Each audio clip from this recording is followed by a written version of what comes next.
All right, let's dive in. Today, we're going to break down the architecture behind some of the most powerful tools in AI, deep feed-forward neural networks. We're going to see how a pretty simple idea, inspired by our own brains, can learn to solve some unbelievably complex problems.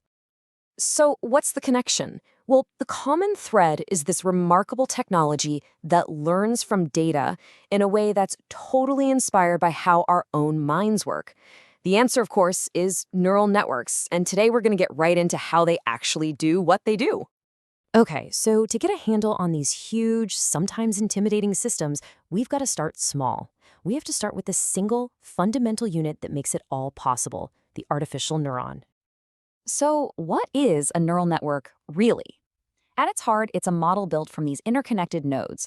You can think of it like a massive team of tiny, simple decision makers that, when they all work together, can learn to tackle some incredibly difficult problems. And what's so cool is how much this is all a reflection of our own biology. In our brains, a neuron gets signals, processes them, and sends out another signal. Well, an artificial neuron does the exact same thing, just with numbers. It takes in some data, does a quick calculation, and produces a numerical output.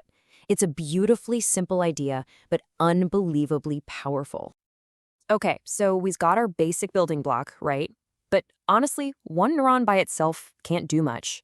The real magic? Well, that starts when we hook them all together into a network. And yeah, it really does start that simply. Just one little unit weighing some information to spit out a decision. But the power, well, that comes from all the connections between them. Let's start with the most basic kind of network. We call it a shallow network. It's got three main parts. You have your input layer, that's just the raw data you're feeding in. Then you have the output layer, which gives you the final answer. And sandwiched right in between is the secret sauce, just one single hidden layer that does all the heavy lifting. And that term feed-forward is super important. All it means is that information flows in one direction. That's it. It goes from the input, zips through that hidden layer, and comes out the output. No going back, no loops, just a straight shot, a one-way street. But here's the big question. What if one hidden layer just isn't enough to solve the problem? What happens when we start stacking them, one on top of the other? This, right here, is where things get really, really interesting. And the difference is huge. A shallow network, think of it like a single, simple assembly line. It's good for basic jobs. But a deep network, oh, that's like a whole factory with multiple specialized assembly lines all in a row. The first line might just spot simple edges in a picture. The next one takes those edges and builds shapes. The one after that sees those shapes and recognizes a face. See? Each layer gets more and more abstract, letting it tackle way more complex problems. And that brings us right to the star of the show, the deep feed-forward neural network. So a DFFN is exactly what it sounds like. It's deep because, yep, we've got multiple hidden layers, and it's feed-forward because the data still just flows straight through, no loops. Pretty straightforward when you break it down, right? Okay, so we've got the architecture down. But how in the world does this thing actually learn anything? It's not magic, I promise. It's actually a pretty smart cycle of trial and error. It all boils down to this four-step dance that it does over and over, sometimes millions of times. Step 1. The network makes a guess. Step 2. It looks at the correct answer and figures out how wrong its guess was. We call this the loss.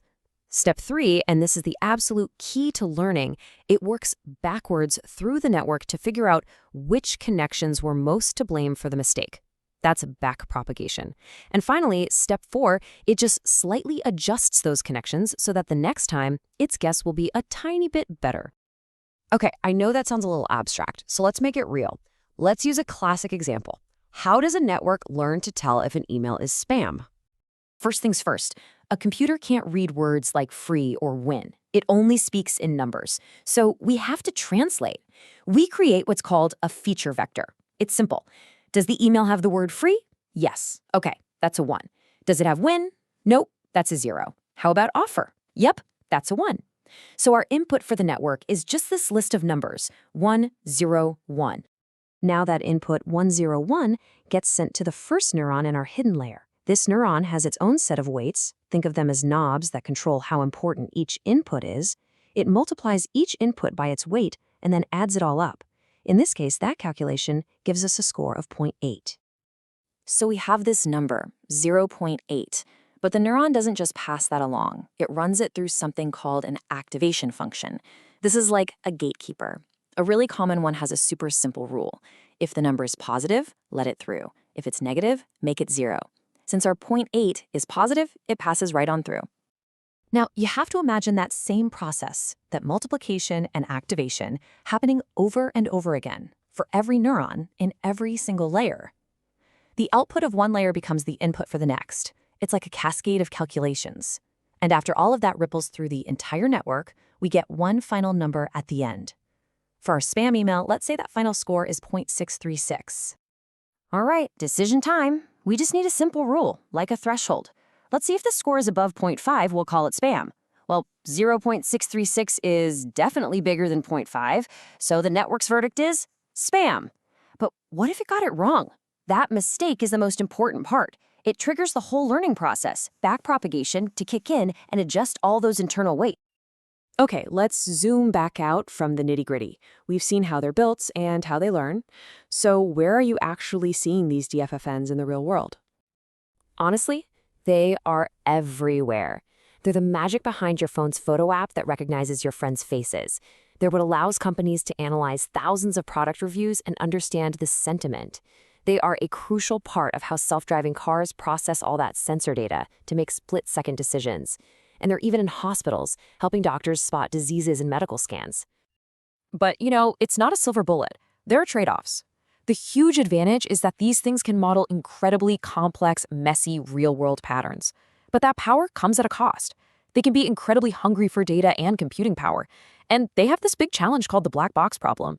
They give you an amazing answer, but it can be almost impossible to figure out why it made that choice. Still, even with those challenges, you can't overstate their importance. Deep, feed-forward networks are truly a backbone of modern AI. They are the engine driving so much of the innovation you see every day, and they're going to be shaping our future for a long, long time. And that really leaves us with a huge question to chew on, doesn't it? As these black box models get more and more powerful, and we weave them deeper into our society, can we be sure we'll always understand the why behind their decisions? Something to think about. Thanks for tuning in.